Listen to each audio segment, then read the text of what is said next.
Hello everyone. In this video, we will discuss agriculture optional paper of 2020, and as the paper is divided into different sections, in paper 1 we have different subjects, and in paper 2 we have 6 or 7 different subjects. So it will become very lengthy to discuss the whole paper at once. So what I will do is I will divide the sections into at least two parts.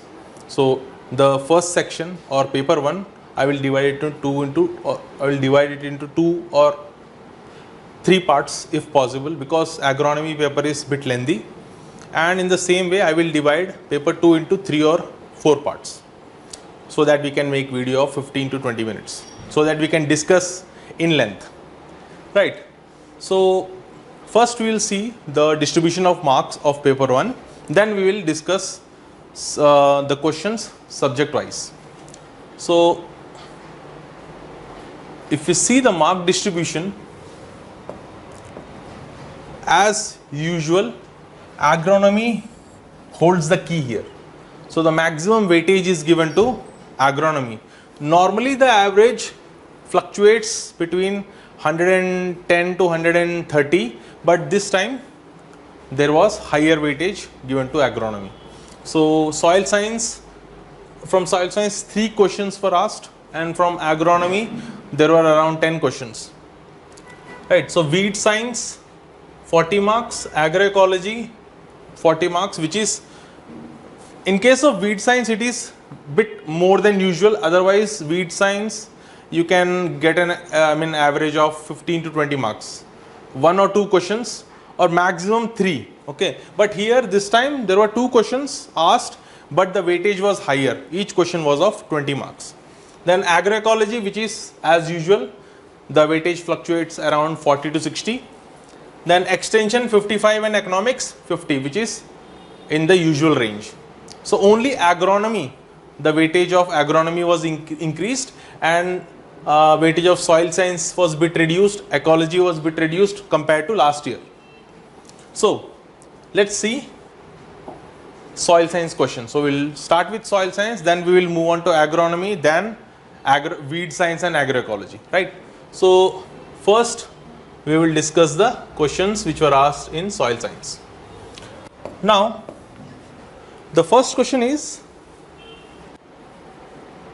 a very common, or you can say very usual question, which appears in a regular manner. You will see this question at least in alternate year, either in Indian Forest Service or in civil services. So what is integrated nutrient management? Explain the limitations in practice of integrated nutrient management at farmers level in India. So the question is divided into 2 parts again. So first part 10 marks ka hai, to you have to keep the word limit between 150 to 200 words. 150 से 170 words, 180 words तक ही रखो, ज़्यादा मत लिखना, क्योंकि ना first paper is bit lengthy, तो you have to keep your answer short but precise, okay? और point तुम्हारा जो है मेन पॉइंट्स दिखना चाहिए. ऐसा नहीं कि लिख रहे हो बस भर दिया तुमने, बट रिलेवेंट पॉइंट्स होने चाहिए. अगर नॉन रिलेवेंट पॉइंट्स लिखोगे भर भी दिया तो मार्क्स नहीं आते हैं. Paper 1 is bit lengthy, okay? You have to remember that, and you have to keep your answer within the word limits and write relevant points. Usually go for writing in bullet points in a manner of, you have to write point wise. Do not go for paraphrasing. That will become, it will take more time than writing the answer in bullet points. So keep your answer short and crisp with relevant points. That will gain you more marks, okay? So integrated nutrient management, start with the definition. So it is a process. Definition, main जो point है definition का वो होना चाहिए. Definition हर book में थोड़ा सा change होता है. So there is no universal definition. थोड़ा बहुत changes हो सकते हैं, but crux of the matter should remain the same.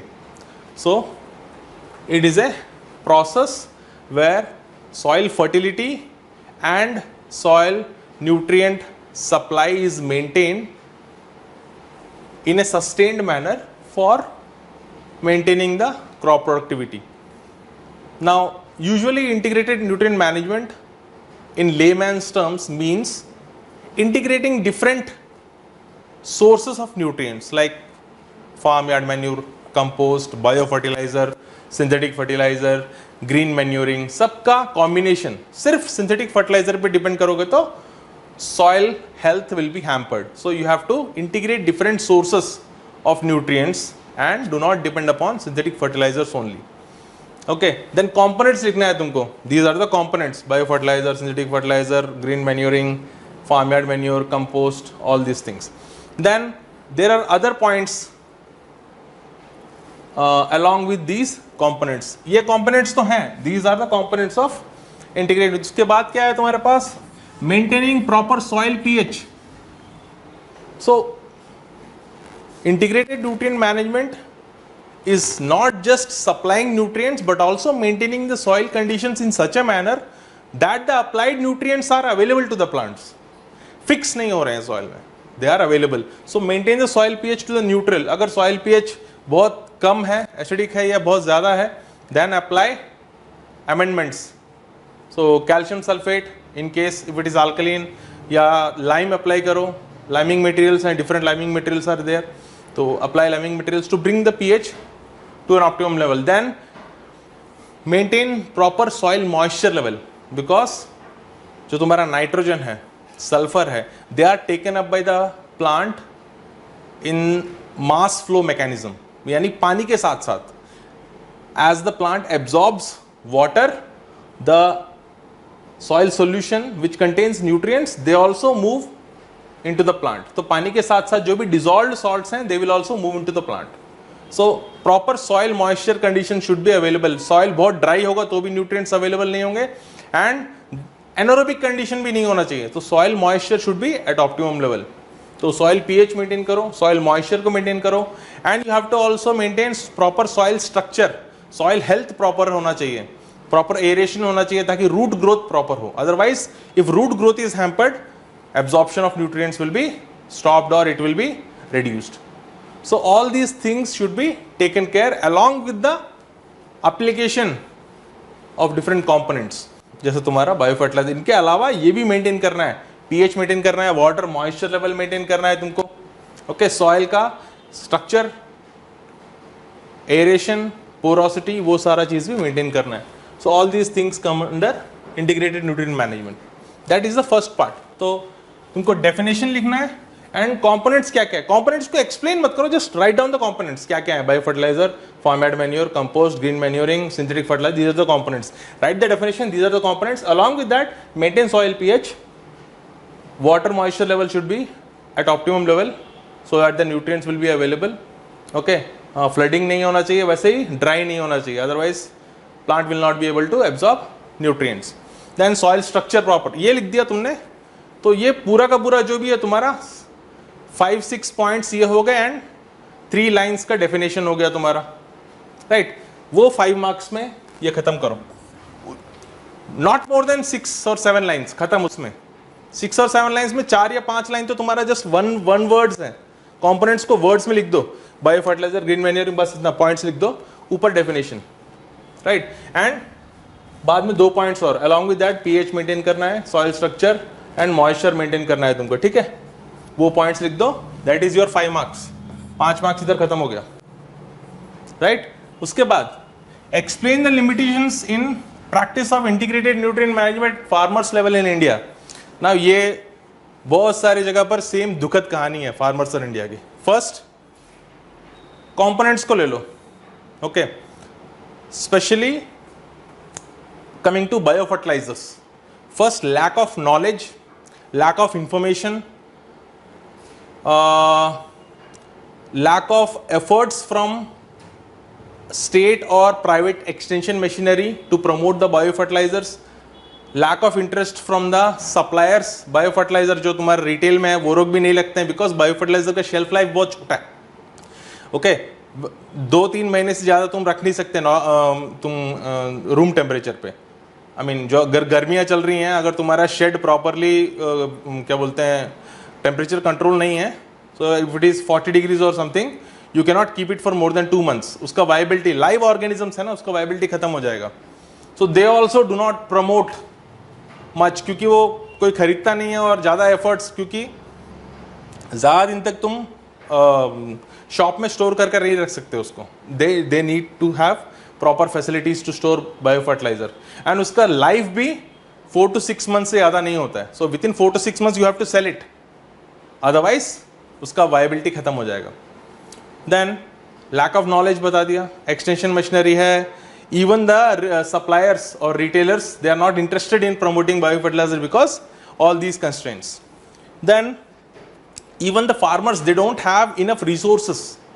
Credit, देखो इंडिया में more than 85% farmers are small and marginal, 80 to 85%. So उनके पास उतना resources भी नहीं है कि बायो फर्टिलाइजर खरीद सके लार्ज क्वांटिटीज में. इवन इंटीग्रेटेड न्यूट्रिएंट मैनेजमेंट में एक और कंपोनेंट है farm yard manure. See farm yard manure is too costly. अगर तुम सिंथेटिक फर्टिलाइजर से कंपेयर करोगे, cost of your bio fertiliser और cost of your farm yard manure is very high. Okay, so एक तो supply of manure, availability of manure, then cost of manure is high, lack of credit availability to the farmers, small holdings, right, and lack of knowledge. वो सारे points तुम इसमें लिख सकते हो. सो क्यों पॉपुलर नहीं है इंडिया में इंटीग्रेटेड न्यूट्रिएंट मैनेजमेंट, या फिर क्योंकि ना when you apply manure, green manure और bio fertilisers, the results are not shown quickly. Synthetic fertiliser जैसे ही अप्लाई करते हो, इट सॉल्ट के फॉर्म में it dissolves immediately and plants respond quickly, whereas bio fertiliser को nutrient fix करने में या न्यूट्रिएंट मोबिलाइज करने में टाइम लगता है. In the same manner, if you add farm yard manure और green manure, it takes time to mineralise. तो जो ऑर्गेनिक फॉर्म है उसको इनऑर्गेनिक फॉर्म में कन्वर्ट करने के लिए टाइम लगता है. So farmers don't have that much patience नहीं है उनके पास. So they want quick result. So immediate result के लिए synthetic fertilisers are the best, because these salts dissolve immediately. अगर इरिगेशन देके तुम फर्टिलाइजर अप्लाई करते हो तो इमीडिएटली अवेलेबल होता है प्लांट को, and plants immediately show result. So these are some of the reasons why it is not so popular with the farmers. तो ये तो तुम्हारा फर्स्ट क्वेश्चन हो गया. 4-5 पॉइंट्स उसमें लिख दो फार्मर्स वाले में, और ये तो तुम्हारा 6-7 लाइन्स ये हो गया, और 6-7 लाइन्स ये हो गया. 10 मार्क्स का सही आंसर है. If you write to the point, 10 में से मिनिमम 6.5, या अगर तुमने अच्छे से तुमने सेंटेंस कंस्ट्रक्ट करके अच्छे से लिखा है तो 7-7.5 आराम से मिलेगा, ये इतना पॉइंट लिखोगे तो. Then next question is, what do you mean by problematic soil? How soil is converted into problematic soil?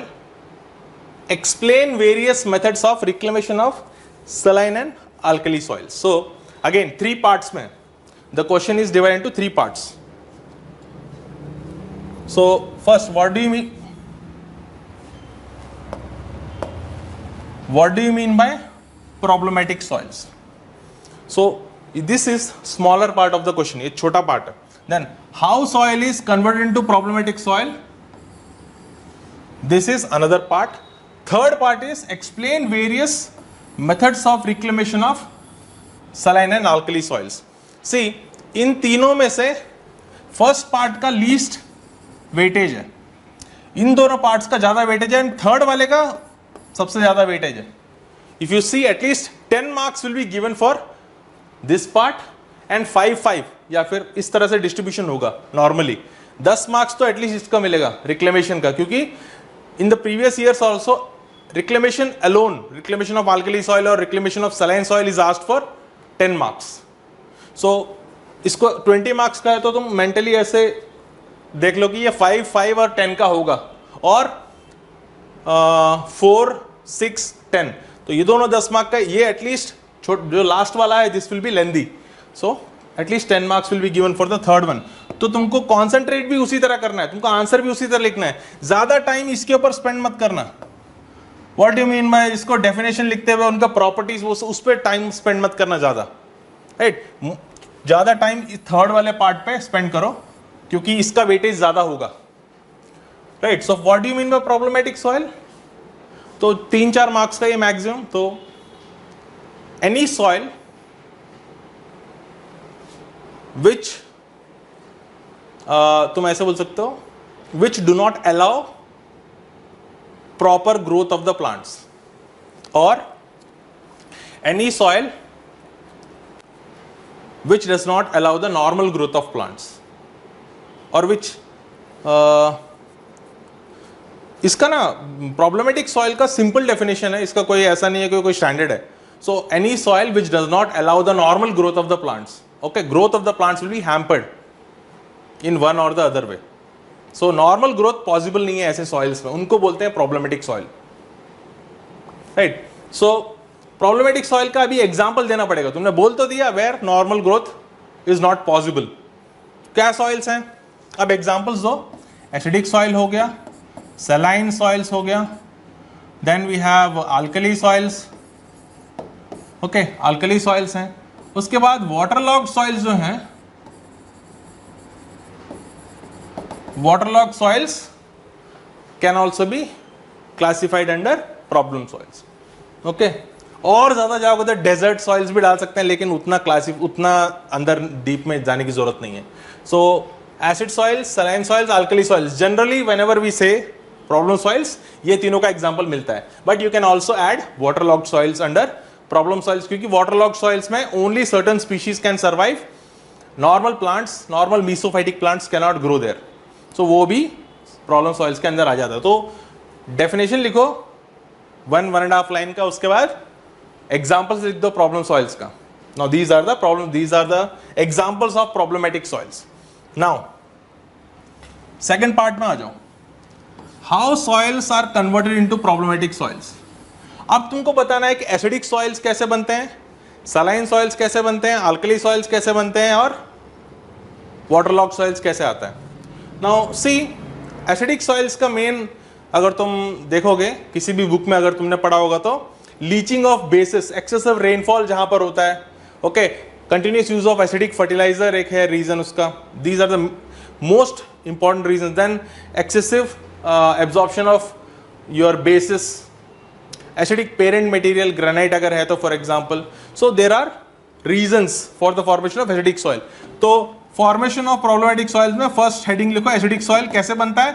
1 2 3 4 4 5, वो ये वन वर्ड या वन लाइन आंसर सब, इससे ज्यादा नहीं. सो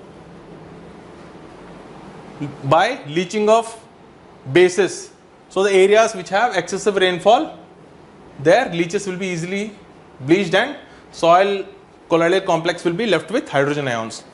Then acidic parent material will lead to development of acidic soil.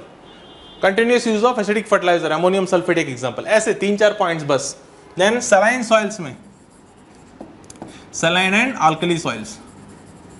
Saline and alkali soils कहाँ पर होते हैं? Mainly arid and semi-arid areas में, because lack of rainfall, excessive accumulation of salts. Salts क्या है? Sodium, sodium sulfate, sodium chloride, sodium nitrate, okay, sodium carbonate. Salts of sodium will accumulate. Then alkali soils क्या है?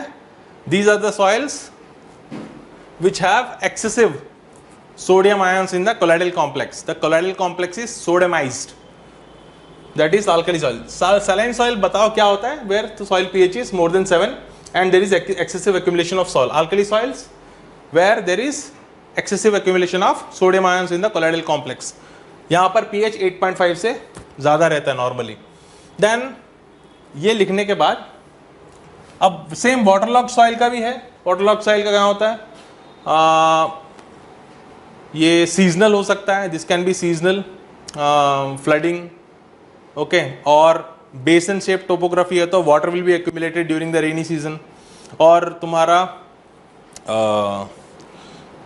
सी शोर के पास है तो tides की वजह से सॉल्ट एक्यूमुलेट हो सकता है, वाटर एक्यूमुलेट हो सकता है. तो there are different reasons for water logging. देन तुम सलाइन अल्कली सॉइल्स में अगर थोड़ा सा टाइम और देके तुम इसमें ना प्रॉपर्टीज तुम दे दोगे तो 1 मार्क एक्स्ट्रा मिलने का चांस है. Okay, what do mean by problematic soil बोला है तो उनका प्रॉपर्टीज भी दे दो जल्दी जल्दी में. EC, pH, electric conductivity, pH and SAR नहीं, SAR नहीं, क्या था यार वो, ESP है, SAR बोल रहा हूँ, ESP एक्सचेंजेबल सोडियम परसेंटेज 15% से ज़्यादा है या कम है तो सोडियम अल्कली सॉइल में ESP will be more than 15%.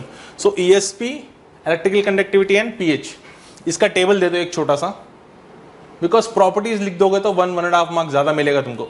ये हो गया तुम्हारा, ये दोनों पार्ट्स तुमने लिख दिया तो दोनों मिला के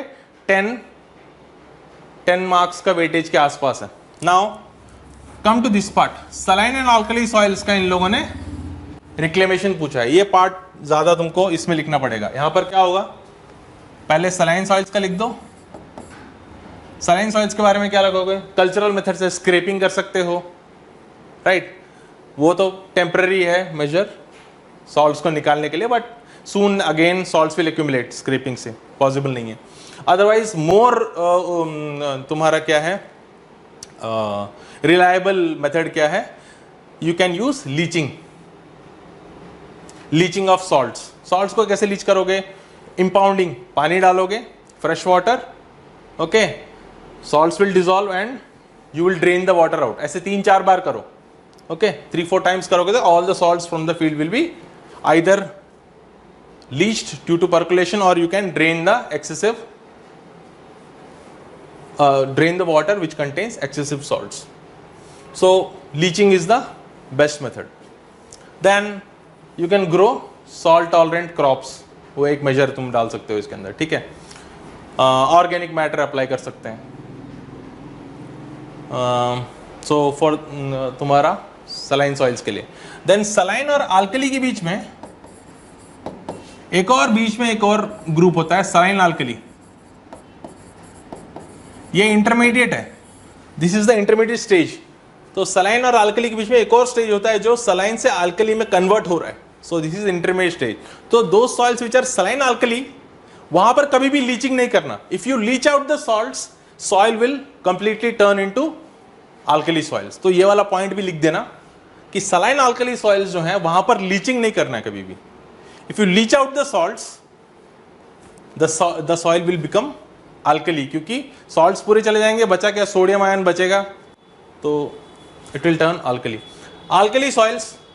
अब यहाँ पर क्या जब तुम लिख रहे हो इसमें, if possible एक लाइन में तुम लिख देना saline soils जो है कैसे प्लांट को डैमेज करते हैं, ऑस्मोटिक प्रेशर से, डायरेक्ट टिश्यू डैमेज, एक लाइन बस, खत्म, उससे ज़्यादा नहीं. देन अल्कली सॉइल्स में आ जाओ. अभी अल्कली सॉइल्स में मेन डैमेज कैसा होता है, it will destroy the soil structure, because sodium ions जो हैं, सोडियम आयोन्स क्या हैं, दीज आर डेलिक्विसेंट बोलते हैं, यानी पानी को एब्जॉर्ब करता है, वाटर मॉलिक्यूल्स को पकड़ता है. सो ऑक्सीजन वाटर मॉलिक्यूल्स को जब पकड़ता है ये, so these are highly electronegative, right? Electronegative है, नेगेटिव चार्ज होता है ऑक्सीजन का. जो तुम्हारे कोलॉइड्स हैं, colloids also carry negative charge on the surface. So oxygen molecule की वजह से जो नेगेटिव चार्ज है, this negative charge will ripple the colloids. जो तुम्हारे कोलॉइडल है, कोलॉइडल पार्टिकल्स हैं, कोलॉइडल क्ले पार्टिकल उसको रिपल करता है.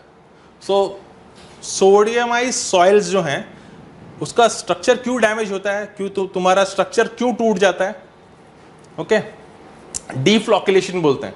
डीफ्लॉकुलेशन means joining of the particles, deflocculation means dispersion, सारे टूट जाते हैं. क्यों टूटते हैं, बिकॉज नेगेटिव चार्ज जो है ऑक्सीजन का, वो कोलोइडल कॉम्प्लेक्स का सरफेस पे जो नेगेटिव चार्ज है उसको रिपेल करता है. Same charges they repel, right, तो इनको रिपेल करेगा, इसीलिए स्ट्रक्चर डिस्टेबलाइज हो जाता है. और डीफ्लॉकुलेशन उसकी वजह से पोर्स पूरे फिलअप हो जाते हैं and soil structure will be destroyed, porosity will be reduced, density will increase, ultimately hampering the crop growth. उसके बाद क्या, pH भी 8.5 से ज़्यादा है तो most of the micronutrients and phosphorus ये तो unavailable हो जाते हैं. Now reclamation कैसे करोगे, main is gypsum. So calcium sulfate जब तुम डालोगे, calcium sulfate का जो calcium है, यहाँ पर क्या है, सोडियम है, right. This complete colloidal complex is saturated with sodium. So calcium sulphate जब आएगा यहां पर CaSO4, इसका जो कैल्शियम है, कैल्शियम रिप्लेस कर देगा सोडियम को। अब कैल्शियम आ जाएगा इसकी जगह पर पूरा,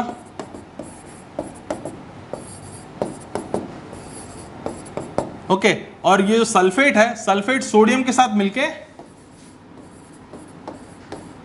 सोडियम सल्फेट बन जाएगा विच इज सॉल्युबल। उसके बाद तुम लीच कर दो, पानी डालो, लीच हो जाएगा। Sodium sulphate will easily leached out because it is readily soluble, right. तो जिप्सम सबसे इंपॉर्टेंट, एडिशन ऑफ जिप्सम। उसके बाद सल्फर भी ऐड कर सकते हो, सल्फ्यूरिक एसिड फॉर्म होगा, फिर वहां से अगेन सोडियम सल्फेट फॉर्म होगा, then same process will continue. Organic matter add कर सकते हो, okay, addition of organic matter, that can be another measure. So these can be written under problematic alkali soils में, ये सारे चीज से तुम लिख सकते हो। Then अभी आ जाओ, describe the principles of soil fertility. Describe the principles of soil fertility. Explain the role of biofertilizers in enhancing the soil fertility. सो दो पार्ट्स में ये वाला भी 10 मार्क्स का पूछा है तो keep the word limit between 150 to 180 maximum, उससे ज्यादा नहीं लिखना। तो describe the principles of soil fertility. First, soil fertility क्या है? सबसे पहले तो तुमको डेफिनेशन से स्टार्ट करना है। हर आंसर में यहां पर डेफिनेशन है, सॉइल फर्टिलिटी का लिखना है, प्रॉब्लमेटिक सॉइल का लिखना है, यहाँ पर इंटीग्रेटेड न्यूट्रिएंट मैनेजमेंट का लिखना है। अब बहुत लोग पूछते हैं सर इस आंसर का स्ट्रक्चर कैसा होना चाहिए? सी साइंस के क्वेश्चंस में एसेस की तरह स्ट्रक्चर नहीं होता है। साइंस के क्वेश्चन में obviously answers will be straightforward, सीधा सीधा डेफिनेशन से ही शुरू होता है, then main body will come, conclusion will be there, जहां पर गवर्नमेंट के तुम्हारे क्या इनिशिएटिव्स हैं, ये क्या सही है, जब तुम्हारा ओपिनियन पूछा जा रहा है वहां पर कंक्लूजन है। Otherwise definition and main body दो ही पार्ट्स होते हैं, यहां पर जो पूछा गया उतना ही लिखना है, ठीक है। So describe the principles of soil fertility. So first write what is soil fertility. So soil fertility is ability of the soil to provide nutrients to the plant. Okay, so it is the inherent ability of the soil to provide nutrients to the plant. So that is the definition of soil fertility. So ability of the soil to provide nutrients to the plant. Then principles पे आ जाओ। fertility के principles क्या क्या हैं? तो first principle of soil fertility is law of minimum. So first principle law of, ये तुम ना नोट डाउन कर लो, बहुत जगह पर ये नहीं दिया होता है, बहुत बुक्स में छोड़, अगर तुम स्टैंडर्ड बुक्स पढ़ रहे हो तो उस पर दिया होगा, अगर कोई तुमने एक कंपाइल्ड बुक पढ़ा होगा या फिर एक AK व्यास जैसा, उसमें नहीं है ये पॉइंट्स, ठीक है। तो law of minimum is the first principle. Law of minimum क्या बोलता है? Plant growth will be limited by the nutrient which is the most deficient. Plant growth will be affected by the nutrient which is most deficient. So इसका मतलब क्या मैं समझाता हूं। First क्या है, तुम्हारे मेजर न्यूट्रिएंट्स के NPK, nitrogen, phosphorus, potassium, macro nutrients हैं because they are needed in higher quantity. So as soon as you sow the seeds and plant starts to grow, see पहले जो है तुम्हारा इंपॉर्टेंट न्यूट्रिएंट, जो सबसे macro nutrient है, plant का growth will be determined by that. So nitrogen will be the limiting factor. अगर nitrogen plenty में अवेलेबल है then plant growth will be proper, plant grow होगा प्रॉपरली। बट एक stage में आकर it will reach a plateau, यानी suppose अगर तुम ग्राफ डालते हो तो बढ़ाते जाओगे तुम नाइट्रोजन कंटेंट, और nitrogen content if it is available in plenty the plant will have proper growth, but it will come to a particular level and it will reach a plateau. अब क्या होगा, नेक्स्ट न्यूट्रिएंट कौन सा है? Phosphorus है। सो अब जो plant का ग्रोथ है वो नाइट्रोजन डिटरमाइन नहीं करेगा, वो फास्फोरस डिटरमाइन करेगा। अगर फास्फोरस अवेलेबल है प्लेंटी में तो इसका ग्रोथ फिर से कंटिन्यू होता जाएगा, फिर एक जगह पर आके प्लेटू रीच हो जाएगा। नेक्स्ट उसका ग्रोथ जो है वो डिटरमाइन करेगा नेक्स्ट पोटेशियम। अगर पोटेशियम प्लेंटी में अवेलेबल है देन ग्रोथ विल कंटिन्यू। सो अगर सारे न्यूट्रिएंट्स प्लेंटी में अवेलेबल है तो plant growth will B normal. अगर कोई भी एलिमेंट अगर reduce I mean if it is deficient, if any element is deficient, then the plant growth will be stopped or it will be hampered. So plant growth will be limited by the nutrient which is most deficient. So सारे nutrients enough quantity में available होने चाहिए plant को, वो बताने के लिए law of minimum है. Okay, all the nutrients should be available in enough quantity for the growth of proper growth of the plant. So first है law of minimum, then you have law of synchronization or synchrony. Law of synchrony or synchronization. So synchrony क्या बोलता है? See, if you see the growth curve, plant का growth curve अगर तुम देखते हो तो it is sigmoid, S-shaped curve or sigmoid growth curve. So initially the growth rate is very small क्योंकि अभी भी germination हुआ है, the growth of the plant is very slow initially, and plant will be mainly dependent upon the nutrients supplied by the seed. Endosperm में जो nutrients है वो उसके ऊपर depend होता है. So seedling will grow and after some time it will pick up the growth. Then ये slow growth stage है, ये log phase है where there is exponential growth in the plant. Then we have again lag phase. Yes, lag phase के बाद stationary phase आ जाता है, growth उसके बाद खत्म हो जाती है, stable हो जाता है. So initially slow growth होगा, फिर log phase and then lag phase, then stationary. Now plant का ग्रोथ जैसा है, न्यूट्रिएंट अवेलेबिलिटी भी उसी तरह से मिलना चाहिए.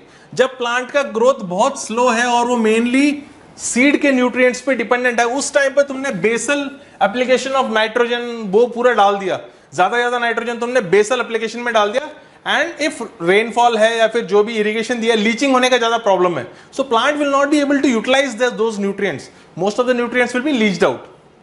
तो प्लांट का ग्रोथ जिस तरह से ग्रो हो रहा है, जिस तरह से प्लांट का ग्रोथ है, उसी तरह से तुमको न्यूट्रिएंट सप्लाई भी देना है. इनिशियली कम दो, उसके बाद जब वो लॉग फेज आएगा या एक्सपोनेंशियल ग्रोथ फेज आएगा, then you apply more nutrients so that it will grow normally. So nutrient supply should be in synchronization with the growth of the plant. This is the second principle. तो पहला principle है law of minimum, second principle is law of synchrony, third principle है nutrient cycling.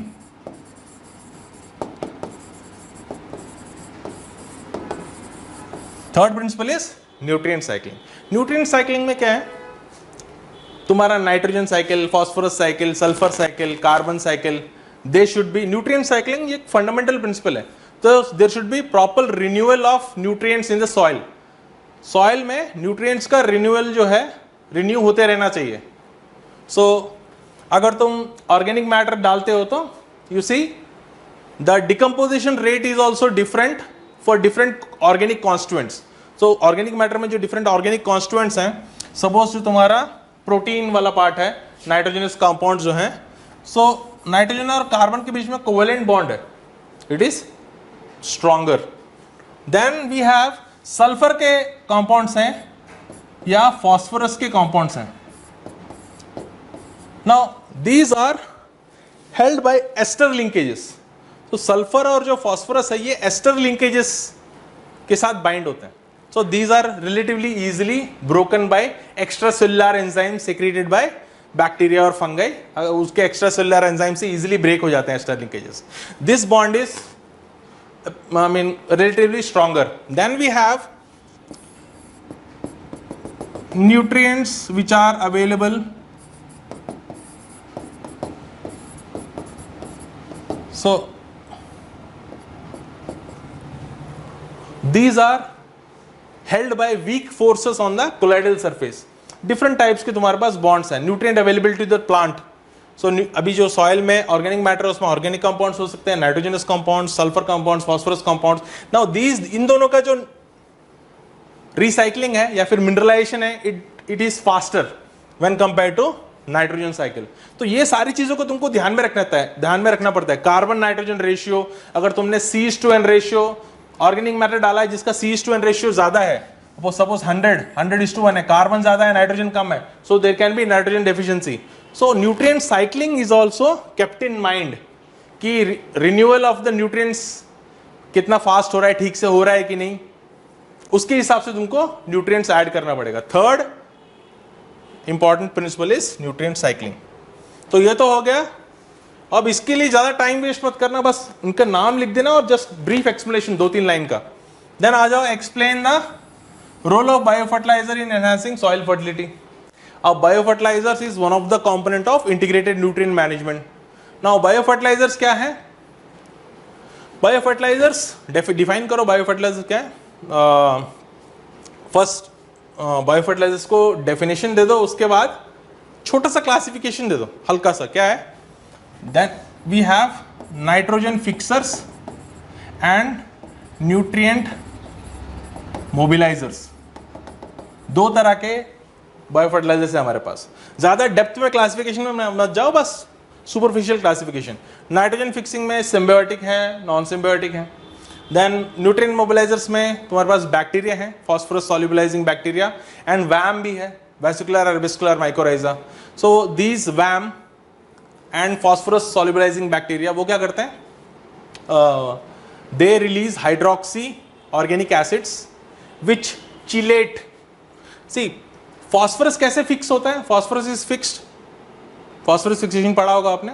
Alkali soils में calcium dicalcium phosphate, and in case of acidic soils it forms iron and aluminum compounds, right? So it is fixed in that manner. Now what happens is when these organic acids are secreted, these organic acids chelate the iron and aluminum compound, iron and aluminum atoms, right?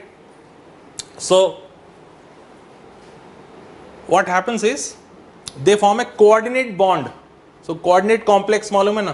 Coordinate central में तुम्हारा metal ion होता है और it is in 6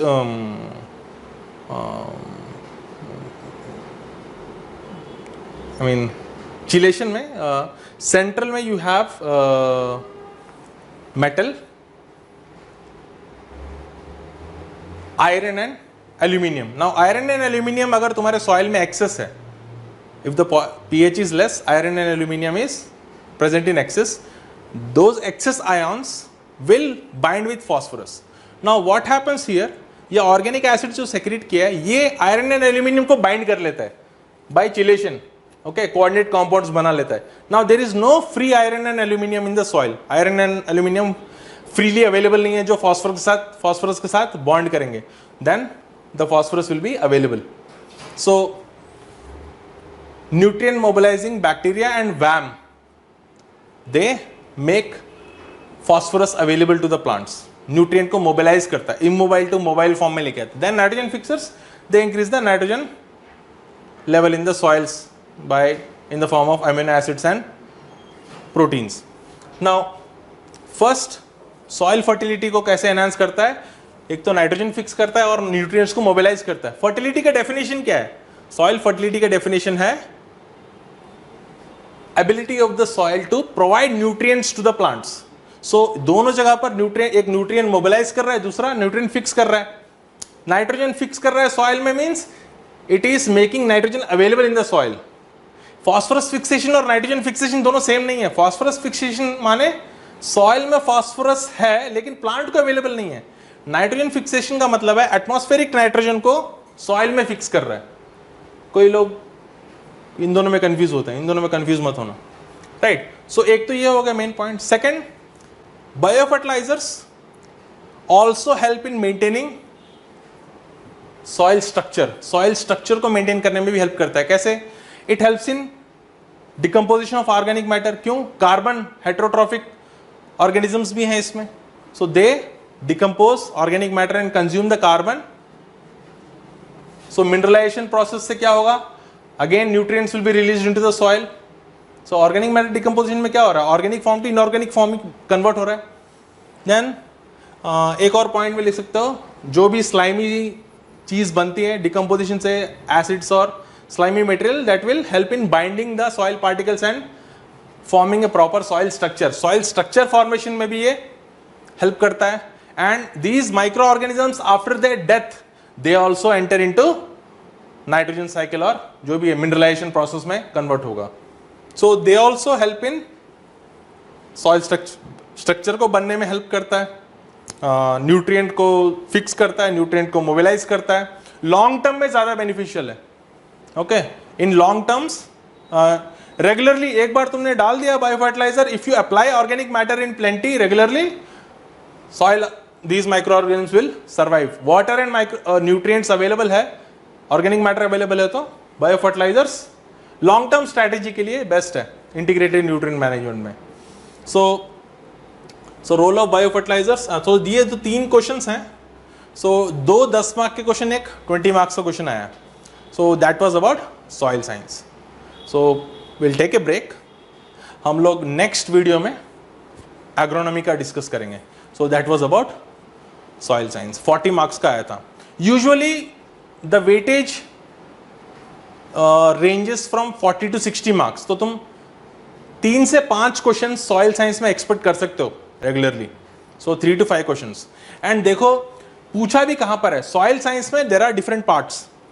okay, so first जो part है soil definition, soil composition, soil profile, then we have factors of soil formation, passive and active factors, ये सारा weathering, ये सारा इनिशियल स्टार्टिंग पोर्शन में आता है सॉइल साइंस के.